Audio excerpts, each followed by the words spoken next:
Las señales del mercado, los personajes claves del mundo empresarial y todo lo que quieres saber en el ámbito de los negocios con José Tomás Santamaría, director del Diario Financiero, en la 100.1, esto es DF en Infinita. ¿Cómo estás, José Tomás?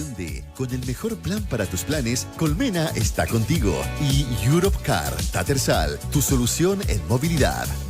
Ya me estaba apurando ahí en el saludo. Primero saludemos a nuestros auspiciadores. ¿Necesitas contratar un par de camionetas eléctricas para la faena? Cotiza en europcar.cl, tu solución en movilidad. Y Colmena está contigo. Cuando llegas al momento de grandes decisiones, es importante pensar en tu salud. Con el mejor plan para tus planes pensados para ti, con acceso a clínicas privadas de primer nivel, desde siempre y hoy más que nunca. Colmena está contigo. Ahora sí, ¿cómo está, José Tomás? Ahora sí que sí. ¿Cómo estás, Juan Manuel? Muy bien, pues oye, metámonos de lleno al tiro, aprovechando el tiempo sobre uno de los casos que salpica a Ángela Vivanco y que se cruza con el ámbito económico, que es esta pugna entre una empresa chileno-bielorrusa y Codelco, ¿no? Así es, una verdadera bomba que se produjo a partir del reportaje que publicó CIPER este fin de semana, el domingo, y que relataba distintas conversaciones por WhatsApp que tenía la ministra de la Corte Suprema, Ángela Vivanco, con el abogado Luis Hermosilla, que hoy día está cumpliendo prisión preventiva en Capitán Llávar. El contenido de estos WhatsApp, bueno, todos lo vieron, que tenía que ver con conversaciones con Hermosilla respecto de la participación de Hermosilla, la participación de Vivanco en determinadas causas, en determinadas tramitaciones de distintas causas, motivó el inicio de investigaciones, bueno, de la remoción, de un proceso de remoción respecto de Vivanco y también de investigaciones penales que quedaron a cargo de una fiscal en particular. Y una de esas investigaciones tiene que ver con esta causa con Codelco, que ha sido llamado como la muñeca bielorrusa, ¿ya? Así fue bautizado este caso, yo creo que por El Mostrador, que fue quien primero escribió sobre este caso, este proceso judicial, que tiene que ver con un enfrentamiento judicial que enfrenta a Codelco con un consorcio chileno-bielorruso que se llama Consorcio Velas Movitech, que es un consorcio que habría sido favorecido durante la tramitación judicial, una tramitación judicial en la que participó activamente la ministra Vivanco, y por el cual Codelco ha estado muy atento. De hecho, entiendo que hubo un directorio esta semana en el que participó muy activamente, o sea, en el que estuvo muy atento Codelco respecto de las consecuencias que pueda tener este juicio que está siguiéndose adelante. Ahora,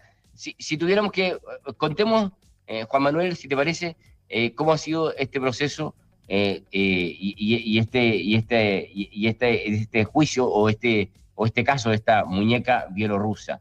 Si hubiera que poner un punto inicial a este proceso, habría que hablar de marzo del año 2021, que fue cuando Codelco adjudicó este proyecto estructural de Rajo Inca a la empresa, a este consorcio Velas Movitech, a quien le asignó este contrato por más de $200 millones, y que básicamente son labores de movimiento de tierra y construcción de caminos en un proyecto por varios años y que terminaba en junio del 2023.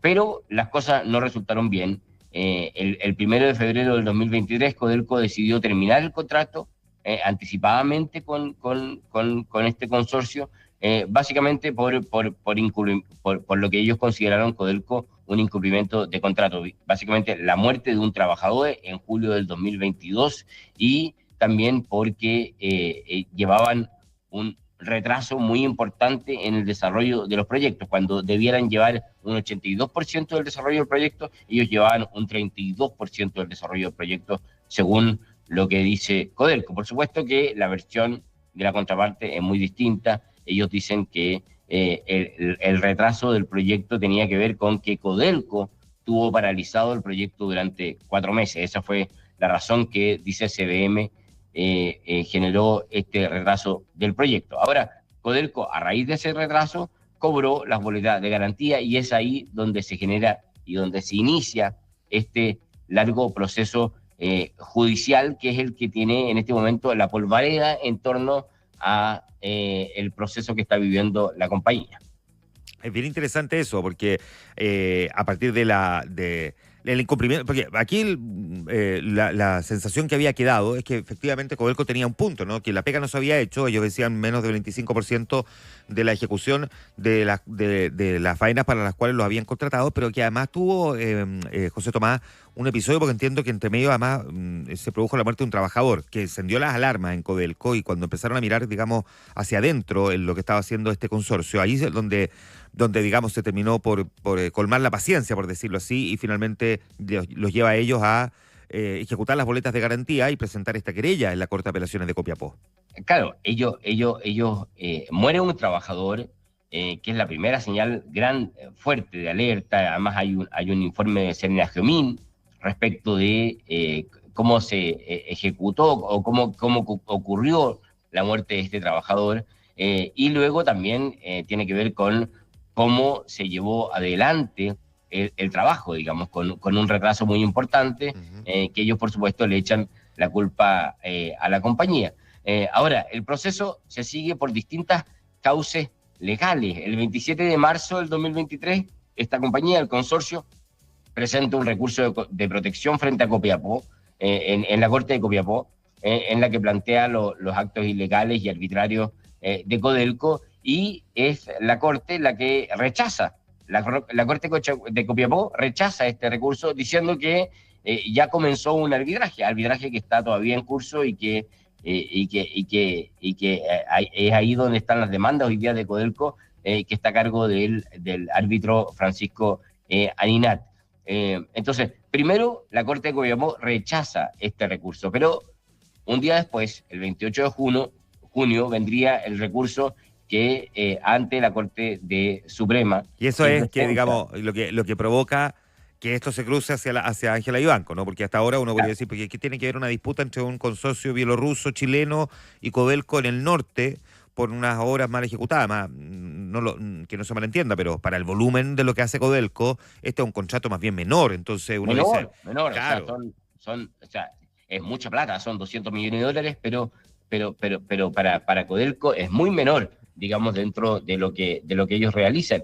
Y presentan este recurso a la Corte de Copiapó, lo ganan respecto de lo que ellos dicen no había realizado este consorcio bielorruso, y el 28 de junio, en cambio, hay un fallo de la Corte Suprema que está firmado por la ministra justamente Ángela Vivanco y otros ministros, en donde dan vuelta lo señalado, lo obrado por la Corte de Copiapó, y en este nuevo fallo se condena a Codelco justamente a restituir el estado de pagos y a devolverle los dineros justamente a este consorcio bielorruso. Claro, o sea, la maquinaria que le habían incautado, más la famosa boleta de garantía.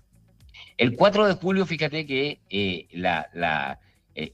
Codelco, sin entender lo que le había ocurrido, presenta un recurso de nulidad. Y en ese recurso de nulidad es donde ya empezamos a conocer las extrañezas que había tenido este capítulo. Una de ellas, por ejemplo, es que cuando se tuvo a la vista la causa en la decisión anterior, no había estado en la tabla de decisiones de la Corte Suprema de ese día.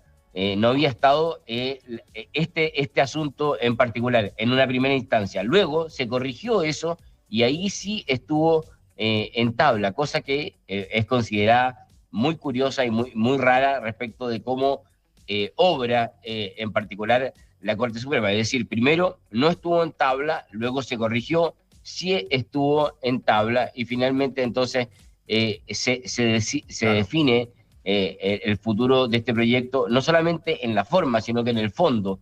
Las dos cosas en 48 horas se define el futuro de este proyecto y se le da la razón totalmente al consorcio bielorruso. Es decir, en 48 horas se cambia totalmente la decisión de la Corte en un asunto que era, por supuesto, muy complejo, y es la primera razón por la cual se considera que la decisión o el cambio de decisión de la Corte llama mucho la atención respecto de... Sí, pues de se da cómo vuelta el fallo. O sea, o sea, pasamos de un fallo que condenaba a la empresa y efectivamente Codelco tenía la razón y por lo tanto se quedaba con las boletas de garantía y las maquinarias, básicamente dicho en simple, a una resolución que muchos cuestionan que porque fue acogida por esta sala de la Corte Suprema y que en muy poco tiempo la revierte totalmente y termina condenando a Codelco a pagarle a la empresa como si Codelco Así hubiese es. sido responsable de lo que allí pasó, que a ojos de cualquier cristiano, digamos, al menos cuesta entenderlo, ¿no? No, la justicia tendrá que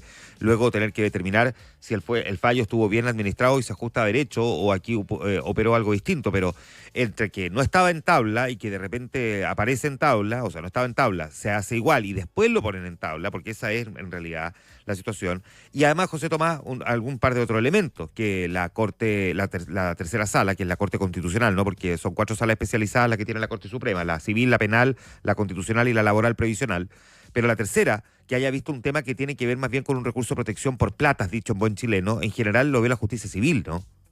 Claro, ese es otro punto que hacen ver los abogados de Codelco o los asesores legales de Codelco, que es muy raro que la Corte Suprema tome decisiones respecto de este punto, del punto que tú comentas, digamos, que se meta en el fondo en temas de cómo asignar dineros en un juicio, y la Corte Suprema no solamente toma este punto, sino que además toma sucesivos fallos.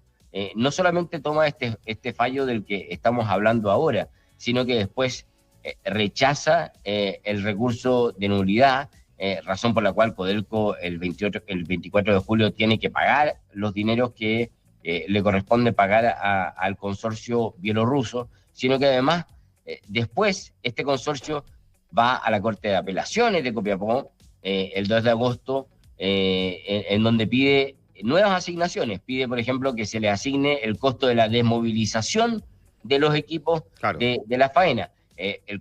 La Corte de Apelaciones rechaza este punto y luego la Corte Suprema, nuevamente con la firma de la ministra Vivanco, decide darle la razón al consorcio bielorruso.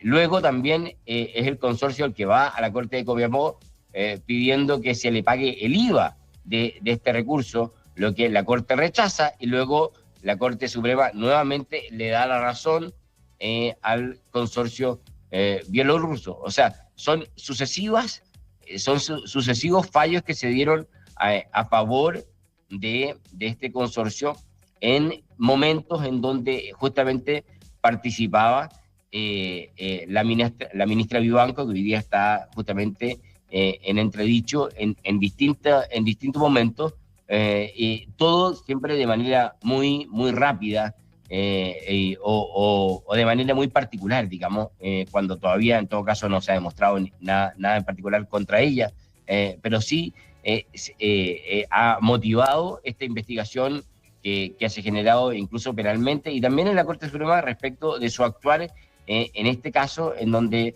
se actuó de manera muy especial respecto de cómo se estaba fallando en esta causa. Ya. Sigamos como el relato de hacia dónde siguió transitando esto, José Tomás, como para poder entender después por qué deriva todo en el gran cuestionamiento a Ángela Vivanco. Bueno, finalmente, cuando ocurren estos sucesivos fallos, que son los que estábamos comentando respecto de cómo falló la causa y falló a favor de este consorcio y además con particularidades muy especiales como la velocidad respecto de los fallos, es que uno de los puntos más especiales, digamos, de esta investigación tiene que ver con quiénes son los abogados que están detrás de este consorcio, que es uno de los puntos que se señalan como de dudas o de sospechas en torno a cómo obró la Corte en este caso. Los abogados detrás de este consorcio son el estudio Lagos, Vargas y Silver, ¿ya?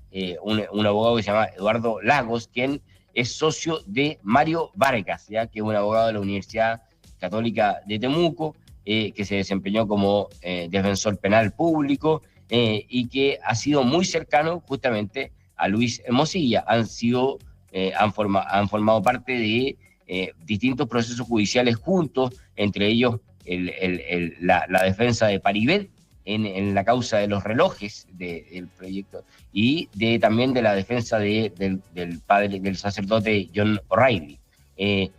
Vargas fue de hecho quien, ¿te acuerdas tú?, pidió a los tribunales a través de un recurso de protección que no se conocieran los contenidos de sus conversaciones con Luis Hermosilla, Claro. al Ministerio Público. Él presentó un recurso en donde pide, por favor, que no se conozcan los contenidos de sus conversaciones con Luis Hermosilla, porque dice hay muchos contenidos personales y que por lo tanto nada tienen que ver con el juicio que está llevando adelante Luis Hermosilla, que tiene que ver con en torno al caso Audio o eventuales sobornos que se puedan haber presentado en esa relación. Entonces, sí, no olvidemos que tiene una relación con Luis Hermosilla y es por ahí por donde viene, y también es una persona que tiene una relación pero de cercanía. dame un segundo, José Tomás, es es que dame un segundo, antes de ir a esa otra relación, para darle un contexto, lo que él pide, porque él dice que tiene muchas conversaciones con Luis Hermosilla desde hace muchos años, que son de distinto contenido y que iban desde cuestiones absolutamente personales, le hablaba de intercambio de opiniones, situaciones de algunos clientes que defendieron de forma conjunta,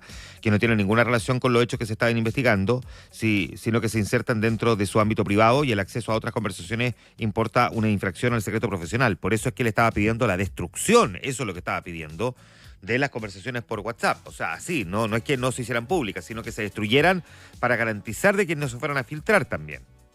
Tal cual, justamente. O sea, que no se conozcan las conversaciones que tiene justamente con este abogado, conversaciones que hoy día sabemos están en poder no solamente de la Fiscalía, sino que también del abogado Juan Pablo Hermosilla.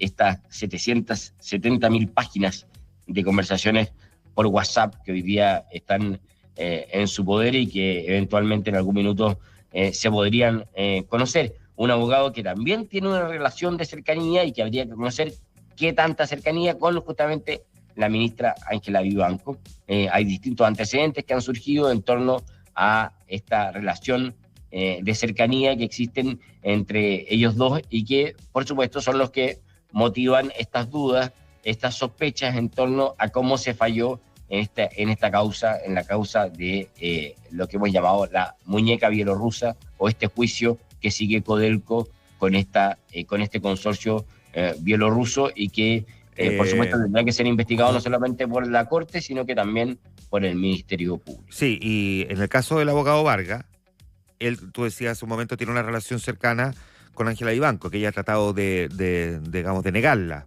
pero hay quienes dicen que fue a su cumpleaños, que fue a una comida. Ella dice que a su cumpleaños llegó él acompañando a otra persona, que era la que estaba invitada, que ella no lo había invitado a él. Pero queda como en evidencia de que había un cierto vínculo de mayor cercanía, y el cuestionamiento es porque Ángela Vivanco no se inhabilitó cuando él era el abogado que finalmente llevó el caso hasta la sala que le tocó integrar a ella, que además le tocó presidir porque Sergio Muñoz estaba de vacaciones. Así es, y es probablemente lo que va a tener que estar... lo que va a tener que formar parte de la investigación, no solamente del Ministerio Público, sino que también de la Corte Suprema, que también lo puso como uno de los puntos que va a tener que ser investigado respecto de la participación que tuvo Ángela Vivanco en cada uno de estas investigaciones, y probablemente ahí va a someterse a investigación la relación que tenía respecto de este abogado, que es quien ha asesorado la defensa de este consorcio bielorruso. Claro, esta es una de las 6 cosas que están en el cuaderno de remoción en contra de Ángela Vivanco en la Corte Suprema, porque hay varias otras más, ¿no?, que tienen que ver con filtración de acciones judiciales que todavía no eran públicas, sobre Carabineros y la Fuerza Armada, sobre las intervenciones que la pareja de Ángela Vivanco hizo para tratar de interferir en la designación del fiscal nacional y de un conservador. Y bueno, hay varios otros elementos más, ¿no?, de mover jueces, de filtrar información sobre listas de jueces que potencialmente podían subir en el escalafón dentro del Poder Judicial, pero aparentemente podría ser uno de los temas que más la compliquen. Y lo analizamos esta mañana junto a José Tomás Santamaría, el director del DF. Gracias, José Tomás. Muchas gracias. Un abrazo. Adiós. 8:06. Esto fue DF en Infinita, con José Tomás Santamaría, director del Diario Financiero. Un espacio para conversar e informarse por la 100.1. Una presentación de Con el mejor plan para tus planes, Colmena.